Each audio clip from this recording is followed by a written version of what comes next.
Another month of the season has come and gone, which means it is once again time for another installment of the monthly mock draft series that we do here on this channel. With the college and overseas seasons approaching their finish lines, we've seen more than enough tape from all of the prospects to begin accurately analyzing these guys and separating them into appropriate tiers as talents. The top guys have continually risen to the top, some players that had fast starts have begun to slow down, and all in all, it's a very interesting group. In this video, we'll be going through the lottery picks, and the order will be based on the current NBA standings. Before we start though, make sure to like the video and subscribe to the channel, as all support is very much appreciated. Now with that being said, let's begin. Starting at the final pick of the lottery and working our way up to the number 1 pick in the draft, with the 14th pick, the Portland Trail Blazers select Josh Green from Arizona. The Blazers are currently experiencing a bit of a down season as a team after achieving more success in last season's playoffs than they had in a long time, and the reason is because the role players around Damian Lillard and CJ McCollum have been inconsistent. They've made a few solid mid-season acquisitions in order to try to right the ship, including Carmelo Anthony and Trevor Ariza, but neither of those guys are long-term solutions. They need wing depth and they need defensive contributors, so Josh Green would be a terrific fit here. His offensive game does need some polishing, and he isn't necessarily the best at creating for himself, but what he does do exceptionally well is lock up on the perimeter. He's also a terrific athlete that does well in transition, so in a system where Lillard and McCollum handle most of the playmaking anyway, he would fit in pretty well. With the 13th pick in the draft, the San Antonio Spurs select Nico Mannion from Arizona. The Spurs are also in the midst of kind of a weird season for their standards, and despite having a good mix of productive veterans and promising young players, they're looking like they're about to miss the playoffs for the first time in about 20 years. Their backcourt players all have very specific strengths that they are very good at, but they lack balance and creativity. Insert Mannion, who may possess some of the best playmaking at the point guard position in the draft. He has a terrific handle with the ball, he gets to his spots exceptionally, and he has an innate ability to both score and run an offense.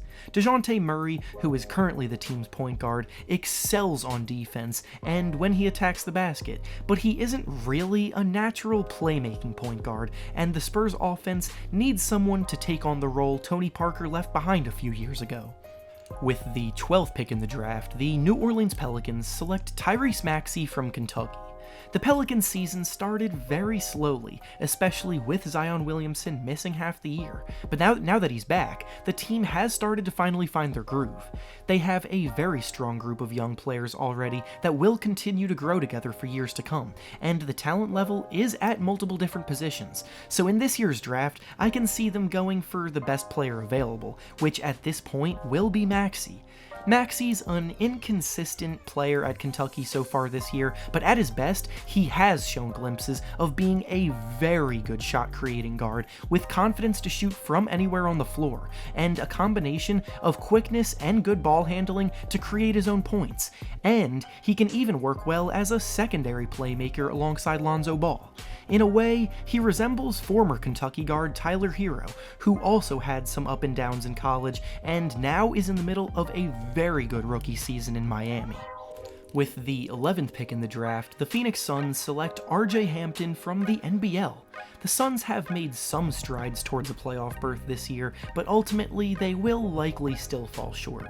They're still mostly a young team that are a couple years away from their primes, and are strong at the forward and center positions, but besides Devin Booker, they could use some more backcourt depth. RJ Hampton is one of the best guards in the class this year, who somewhat got outshined by the attention that LaMelo Ball received in the NBL, but he also is having a very good season overseas. He's unfortunately injured now and in the middle of recovery, so we won't see much new footage of him for a while, but this stock is already fairly high when he was playing, and he's definitely a lottery talent.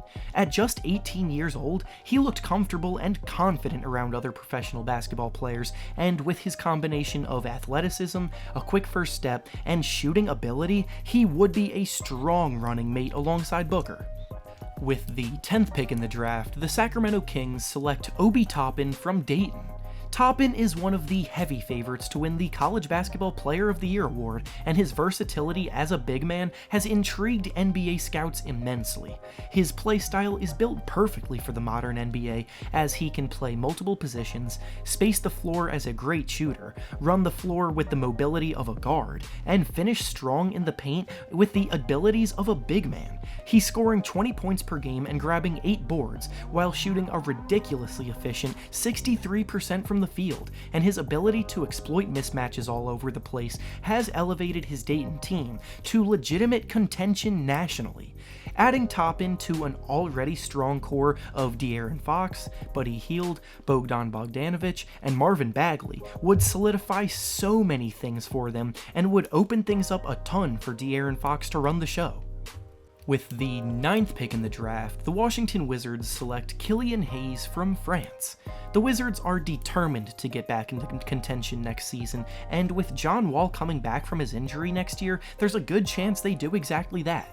With that said though, drafting a point guard might seem questionable at first, but here's why I think it's the right decision. For one, John Wall hasn't played basketball in a long time, so the likelihood that he's going to be rusty when he comes back is pretty high. Additionally, if things don't go according to plan and the Wizards struggle, they may look to offload either Wall, Bradley Beal, or both through trades, so Hayes would be a good insurance option for a rebuild. Hayes' biggest strengths is his natural point guard IQ and knack for playmaking for others, and his jumper has also shown tons of improvement after previously being a bit of a concern in recent years. With the 8th pick in the draft, the Chicago Bulls select Isaac Okoro from Auburn.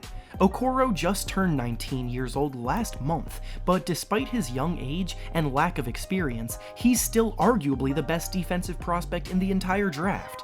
His game isn't flashy, but when you watch him play, you can just tell that being guarded by him is no easy task for the offense. He's got a very strong and physical 6'6" frame, quick feet, amazing instincts, and the work rate and focus to fight through screens and stay attached to his man without fouling. Then offensively, Okoro's no slouch either. He's scoring 13 points per game and shooting 52% from the field, so while he may not have the talent to be a go-to guy, he is someone who knows his role and performs his strengths well. The one area that he does need to improve is as a jump shooter, because as a wing player, shooting 29% from 3 isn't very good, but on a Bulls team in desperate need of some defensive contributors, he'd be an immediate improvement.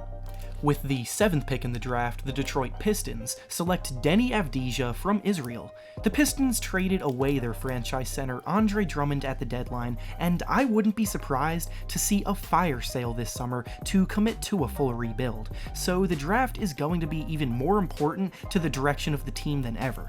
With that said, even though Avdija isn't a star player in the college game, playing on a regular basis in front of the American audience, I guarantee you he's a big-time player and prospect that has been playing the best basketball of the season in the last few weeks. He's 6'8", very skilled all around, a good shooter, smooth ball handler, and capable secondary playmaker, which, at his size, pushes his value even higher. The Pistons' wing players have been disappointing and lacking in production for a while now, and in a rebuild, Avdija would be a terrific place to start things off. With the 6th pick in the draft, the Charlotte Hornets select Onyeka Okongwu from USC. Okongwu is another prospect who has drastically risen up draft boards since the start of the season, because he's truly established himself as one of the best big man prospects in the draft. He's putting up 17 points, 9 rebounds, and 3 blocks per game, while shooting 61% from the field and playing about 30 minutes per game.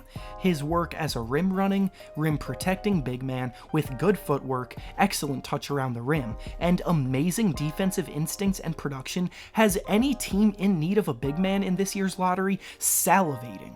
Because in today's NBA, rim protection is as important as ever, with the amount of pace and space action going on. He's also someone who can be fed the ball in the post, and he's been incredibly reliable scoring with his back to the basket, as he currently ranks in the 94th percentile in post-up offense in all of college this year. The Hornets are still in the process of rebuilding, so finding the man capable of anchoring their team for years to come would be an excellent way to come out of the draft this year. With the 5th pick in the draft, the New York Knicks select Cole Anthony from North Carolina. Cole Anthony's value to a basketball team couldn't have possibly been more on display than it has been so far in his first and likely only year of college basketball this year. Early in the season with him in the starting lineup, UNC looked like one of the best teams in the country, capable of competing with anyone, and then when he got injured and missed an extended period of time, they started losing games left and right, and immediately became one of the worst teams in the ACC. Anthony, despite his youth, is an excellent leader out on the floor, and his work as a floor general and top-tier playmaker should translate to the league in a big way. His overall numbers individually may point to him being a little bit inefficient, but I'm under the impression that a big reason why that is because he has to carry a large load for the team he's on. He has the it factor that the Knicks have been looking for in their point guard for a while now, and with him running the show, the franchise could finally take a step in the right direction. With the 4th pick in the draft, the Minnesota Timberwolves select Tyrese Haliburton from Iowa State. Along with Okongwu, Haliburton has gone from potential fringe first round or lottery pick to someone who is viewed as a surefire hit worthy of top 5 consideration. It's a shame that his Iowa State team overall is having an incredibly down season because he's legitimately doing everything he can individually to keep them in games, and the fact that he won't get to participate in March Madness might hurt his draft stock, but I don't think it should. He's so good all around at the point guard position, and his passing and playmaking ability would pair very well alongside newly added D'Angelo Russell, who throughout his career has typically been a score-first guard. Haliburton plays solid defense, he scores the ball very efficiently when he shoots it from all 3 levels, and in general is exactly the kind of point guard that the Timberwolves need. With the 3rd pick in the draft, the Atlanta Hawks select LaMelo Ball from the NBL. He's been a polarizing figure in the sports world since the age of 15, but the controversies of his family can't hold back the fact that he's a legit NBA prospect that teams are going to want to land on draft night. He's grown up to be 6'7", which is amazing size for a guard, and his shot creation ability is arguably the best in the entire class. He can get his shot off from anywhere on the floor. His incredible smooth handle allows him to maneuver his way into the paint with ease, and arguably his best trait is his IQ as a passer of the basketball and his ability to see the floor and make the right play almost every time. A backcourt of Trae Young and LaMelo Ball with a front court that includes John Collins and Clint Capella would be must-watch TV with the amount of transition baskets, flashy passes, lobs, deep threes, and overall fun play that would be on display. Trae needs help in the form of other ball handlers because he can't do it all himself, and LaMelo could be exactly that. With the 2nd pick in the draft, the Cleveland Cavaliers select Anthony Edwards from Georgia. Edwards is the most explosive scorer in college basketball with an NBA-ready body and game that would translate seamlessly. Many view him as the best prospect in the class, and honestly, I wouldn't disagree, because his offensive package is so complete and well-rounded.